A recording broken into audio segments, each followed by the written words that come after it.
السلام علیکم۔ امید کرتا ہوں کہ آپ سب خیریت سے ہوں گے، عافیت سے ہوں گے۔ میں آج بڑی شرمندگی اور ایک دلجوئی کے ساتھ یہ بات کہنا چاہ رہا ہوں کہ ہم ایک ایسے ملک میں رہتے ہیں جہاں پہ آپ کو آپ کی آزادی میسر نہیں ہے۔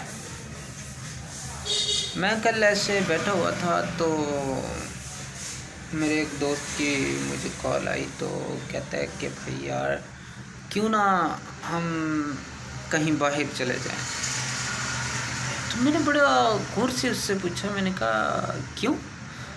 کہتے یار ادھر نہ تو کچھ کاروبار ہے، نہ کوئی ایک ذہنی لحاظ ہے، تو ہمیں اس ملک میں رہ کے کیا کرنا ہے۔ خیر پہلے میں نے اس کی بات سنی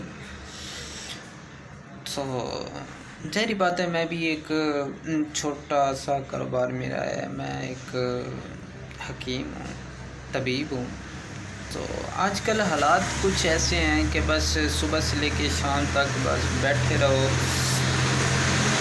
اور کچھ بھی نہیں ہے، ایسے سمجھ لیں کہ کاروبار کا کوئی حال نہیں۔ میں نے اسے ایک بات کہی، میں نے کہا میرے بھائی یہ ملک ہمارا ہے، ہمارے آباء و اجداد نے، ہمارے بڑوں نے اس ملک پہ اپنا خون نچھاور کیا ہے۔ اگر ہم آج کا نوجوان اس ملک کی تقدیر کو بدلنے کی نہیں سوچ سکتا تو کیا آنے والی نسل اس ملک کو بچا سکے گی؟ کبھی بھی نہیں۔ میرا آپ سب سے یہ ایک سوال ہے، ہم سوچتے ہیں کہ ہم نے 2 لاکھ 4 لاکھ 5 لاکھ لگایا، ٹھیک ہے، باہر چلے گئے، وہاں پہ ہر چیز کی آزادی ہے، آپ کا کاروبار ہے، آپ اپنے گھر والوں کی اچھی دیکھ بھال کر سکتے ہیں۔ تو مجھے ایک بات بتائیں، کیا پیسہ انسان کی جو قبر ہے اس کی رونق کو بڑھا سکتا ہے؟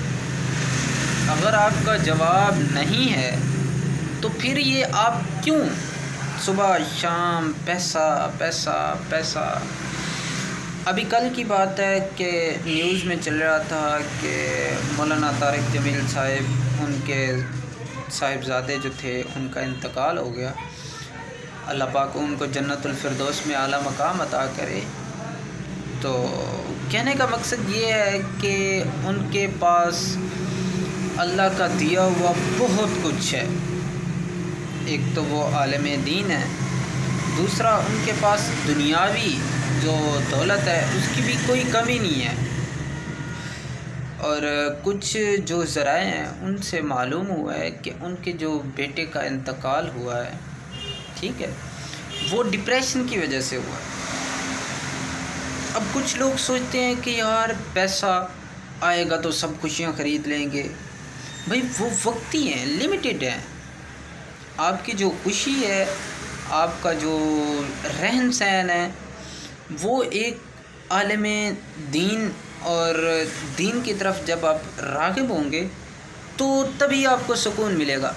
اب ان کے جو بیٹے ہیں ان کی وفات ہو گئی، کیا ان کی دولت، جو ان کے پاس دولت تھی، اس نے ان کو بچایا؟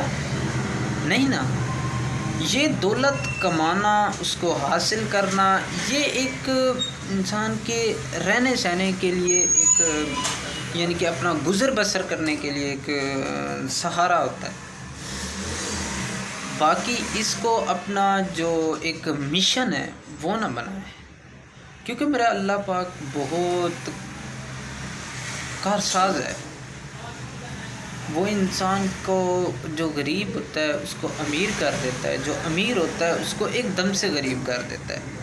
ابھی اللہ بہتر جانتا ہے، خیر ہم نے تو نہیں دیکھا، تو پرسوں والے 2 دن قبل میری شاپ کے سامنے سے ایک ٹھیلے والا گزرا، تو اس نے آواز لگائی سرسوں کا ساگ لے لو، تو پاس ہی ایک بندہ بیٹھا تھا، اس کی سائیکلوں کی دکان ہے، تو وہ دوسرے بندے کو کہنے لگا کہ یہ آج سے 3 سال قبل اس علاقے کا ایک امیر ترین شخص تھا۔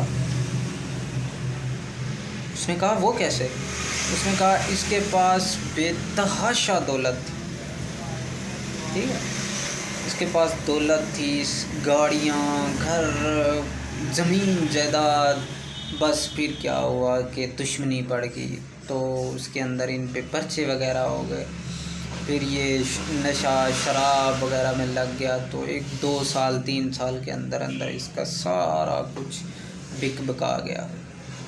کہنے کا مقصد یہ ہے کہ اللہ پاک جس کو عطا کرتا ہے پھر اس کو عطا اتنا کرتا ہے کہ وہ اپنے ہوش و حواس کھو بیٹھتا ہے۔ اس لیے اللہ سے نا امید نہیں ہونا چاہیے، اللہ کی ذات پہ بھروسہ رکھنا چاہیے، اور یہ کئی باتوں کو اگنور کرنا چاہیے۔